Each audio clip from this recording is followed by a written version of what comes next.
যে পুরুষ যথা সময়ে বা জামাত নামাজ আদায় করবে, আর যে মহিলা ঘরের মধ্যে যথাসময়ে নামাজ আদায় করবে। মহিলারা কি মসজিদে যাবে? মহিলাদের জন্য মসজিদে যাওয়া জায়েজ আছে?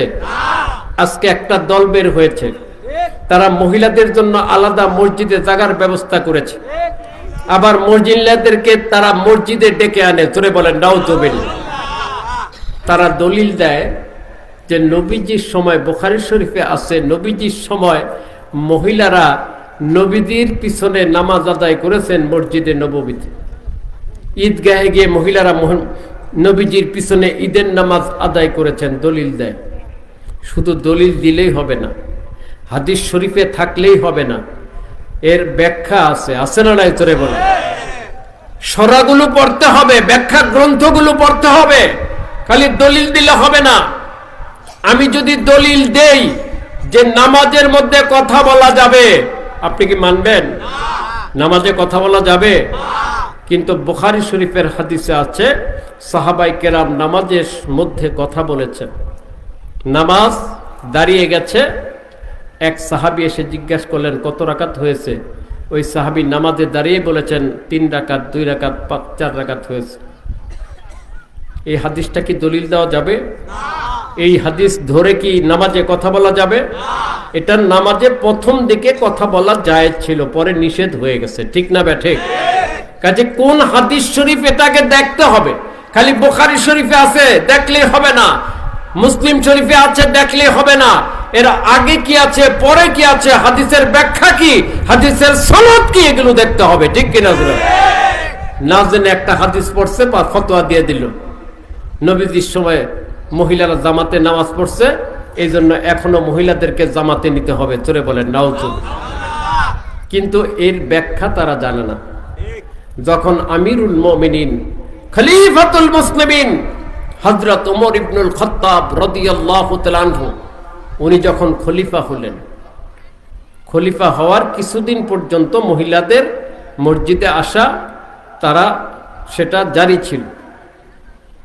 এক পর্যায়ে গিয়ে আমিরুল মুমিনিন ওমর ইবনুল খাত্তাব রাদিয়াল্লাহু তাআলা আনহু মহিলাদের জামাত নিষিদ্ধ করে দিলেন, যে আজকের থেকে আর মহিলারা মসজিদে আসতে পারবে না। কেন? উনি দলিল দিলেন আল্লাহ পাক মহিলাদের জন্য পর্দাকে ফরজ করেছেন, ঠিক কি না? পর্দা করা কি ফরজ?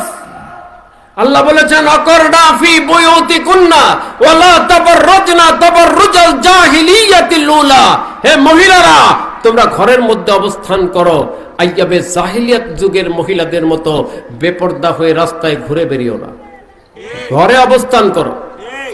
বিনা প্রয়োজনে ঘর থেকে বের হওয়া যাবে না, প্রয়োজন হলে পর্দার সাথে বের হতে হবে, ঠিক না ঠিক? জরুরত ছাড়া বের হওয়া যাবে না। তা মহিলারা ঘরে অবস্থান করবে। মহিলারা কেন ঘর থেকে বের হবে নামাজের জন্য?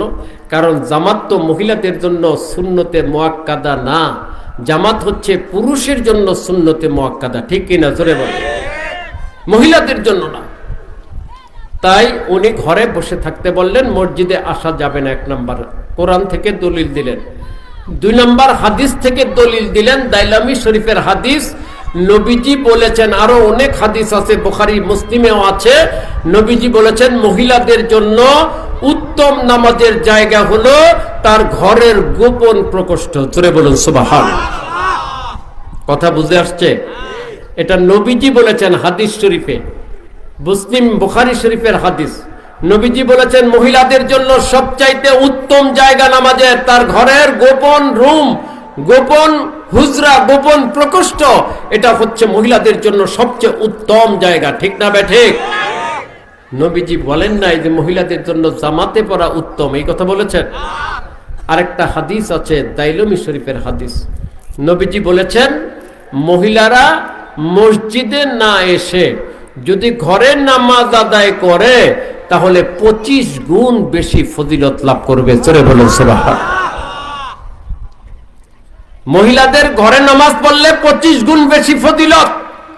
আরে নাদান মূর্খ জাহিল গুলো মহিলাদেরকে মসজিদে নিয়ে যায়, বেপরদা করায়, বেহায়াপনা করায়, আর মসজিদে নিয়ে তারা এটাকে জারি করতে চায়। জোরে বলেন নাউজুবিল্লাহ। মহিলারা ঘর থেকে বের হলেই তো বেপর্দা, ঠিক না ব্যাঠিক? ফেতনা, ফেতনা না, ফেতনা আছে কি নাই? ঘর থেকে বের হলেই ফেতনা। যেখানে মহিলাদেরকে ঘরে থাকতে হবে সেখানে বের করে আনে। এখন বলতে পারেন তাহলে নবীজির সময় কেন তারা মসজিদে গেল, জামাতে নামাজ আদায় করলো? সেটা মসজিদে জামাতে নামাজ আদায় করা মূল উদ্দেশ্য ছিল না, সেটা উদ্দেশ্য ছিল, এটাও ব্যাখ্যা গ্রন্থে, হাদিসের ব্যাখ্যা গ্রন্থে আছে, তখন উদ্দেশ্য ছিল এলেম অর্জন করা। সুবহানাল্লাহ। কি অর্জন করা? এলেম অর্জন করা। তখন এলেম অর্জন করার একটাই জায়গা ছিল নবীজির মসজিদ। নবীজি মসজিদে খুতবা দিতেন, ওয়াজ করতেন, নসিহত করতেন। আলাদা কোনো ওয়াজ নসিহত মাদ্রাসা ছিল না, ঠিক না ব্যাঠিক?